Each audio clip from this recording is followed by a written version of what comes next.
As shown in part 1 of this article, the effect of COVID-19 will hamper traditional real estate developments, such as apartments and retail centres.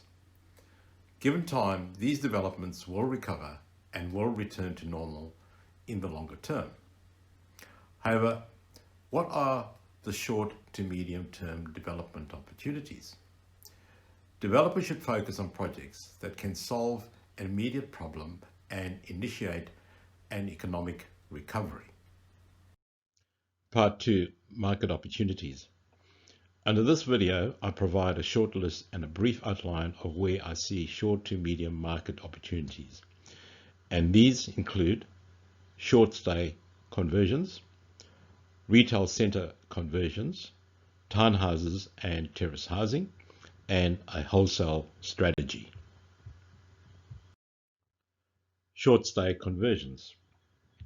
Hotels, motels and service apartments have been the hardest hit since the start of the pandemic due to travel restrictions, both domestic and international.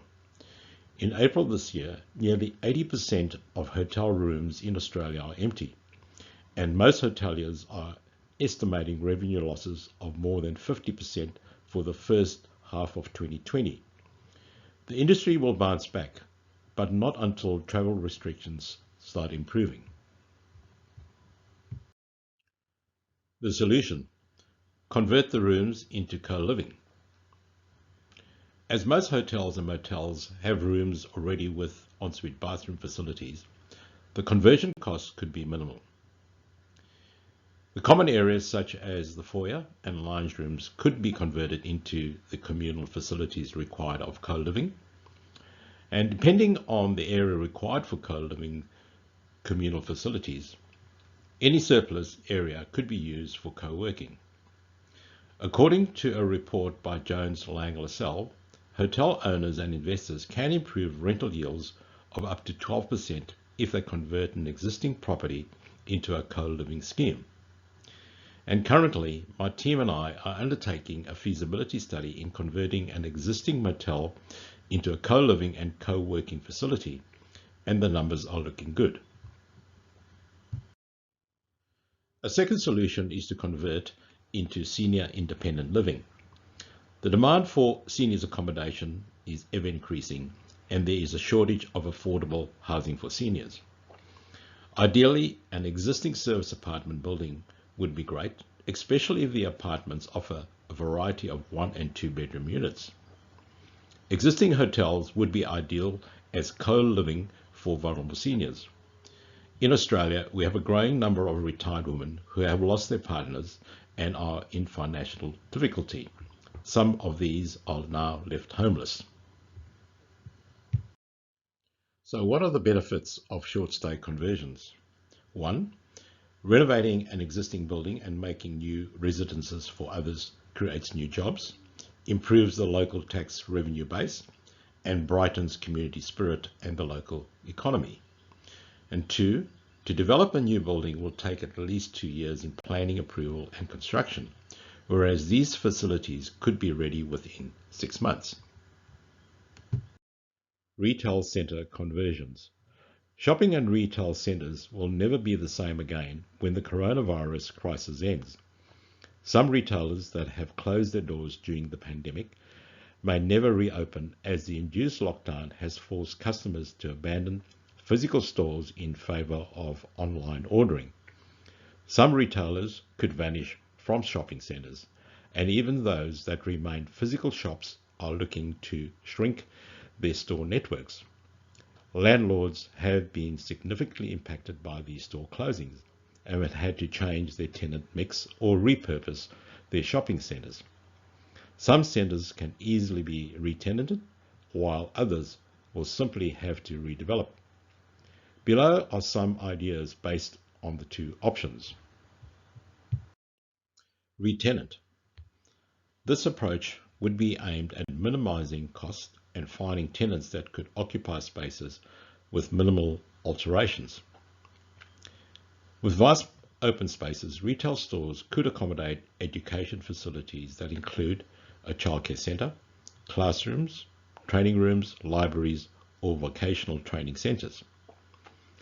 Larger stores could be converted as co-working offices, as shopping centres are typically well connected, as well as an offering of retail and leisure amenities on site. They could prove attractive workplace location.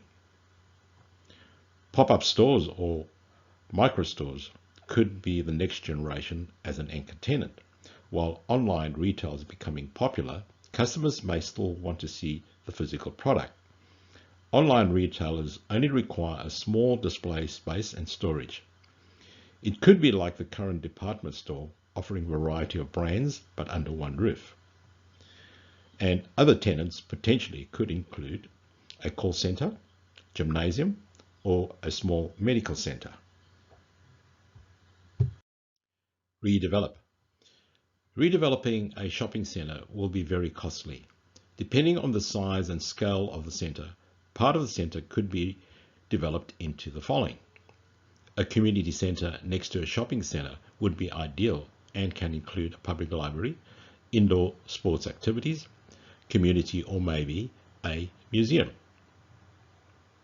A healthcare center with mixed use of tenants in the healthcare sector can be considered as well. Tenants can include a medical center, therapy center, indoor pool, health spas, gymnasium, private clinics, and any other support tenants in the healthcare sector. Another redevelopment concept is building an e-commerce distribution center together with a self-storage facility.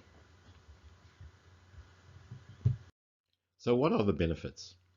Depending on the replanning and cost of a redevelopment strategy, the aim would be to reutilize space with new tenants with minimal cost and time. In doing so, landlords will keep not only their bank and investors happy, but existing tenants as well by bringing additional foot traffic. Townhouses and terrace housing. With social distancing and working from home becoming the new normal, apartment living will become less attractive to home buyers. People working from home or with a family would need at least 3 bedrooms, and most apartments do not offer this level of accommodation. If they do, they are relatively expensive. Also, shared lifts and corridors do not help with social distancing.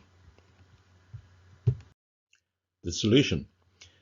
In taking the concern with apartment living, townhouses and terrace housing provide the answers to these new norms.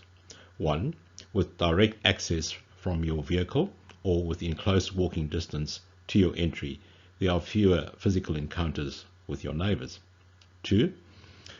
With a larger footprint and with more rooms, there is enough space to accommodate a home office. 3. Having a private garden or courtyard is far better than a small balcony. There is sufficient space for entertaining and gardening. So what are the benefits? In addition to resolving the issues with social distancing and working from home, townhouses and terrace housing are in high demand pre-COVID-19. It was filling the gap in the market that apartment living was not providing, and that was catering for young, growing families. With townhouses and terrace housing, the capital outlay is less and quicker to complete for occupancy. Depending on the scale of the project, they can also be built in phases, which reduces the capital outlay. Wholesale strategy. A wholesale strategy is what I've been teaching fledgling developers before the coronavirus outbreak. It is a low-risk approach for developers. The role of the developer is a development manager who charges a fee for finding a residential project and managing it to completion. The residential units in the development are pre-sold to qualified buyers or investors at cost, which increases the equity position on completion. As all units are pre-sold before construction starts, the development risk is reduced, and therefore a profit margin is not required. This margin is passed on to the buyers and investors, and the developer benefits from a guaranteed fee. It is an ideal strategy for the current COVID-19 period we are facing. Here we show 2 areas where this can be applied. Syndication. Syndicated residential development is a development where buyers pool their money together to develop a property, with each syndicate member ending up with a unit of their own. This model can be applied to smaller townhouse, terrace housing or villa developments due to its flexibility and planning. Apartments may be a bit more restricted. There is also a saving on stamp duty, which is only applied to the land component but not on the construction. However, there will be GST applicable to the construction and other development services provided. There are several legal and ATO issues to be dealt with in establishing this type of syndicate. Therefore, an experienced property lawyer and accountant will be required to ensure that the syndicate complies with all government regulations. Co-housing. Co-housing is a well-established model internationally, but relatively new to Australia. It is an intentional community of private homes clustered around shared spaces. Despite the diversity in the size, density and design of co-housing, there are some common characteristics. Residents participate in the design process to ensure the final building meets their needs. The design includes a mix of private dwellings and shared spaces and encourages community interaction. Residents are usually actively involved in the governance of the property. For the success of this type of development, it is essential to have an independent development manager with expertise. It will help to alleviate any conflict between future owners.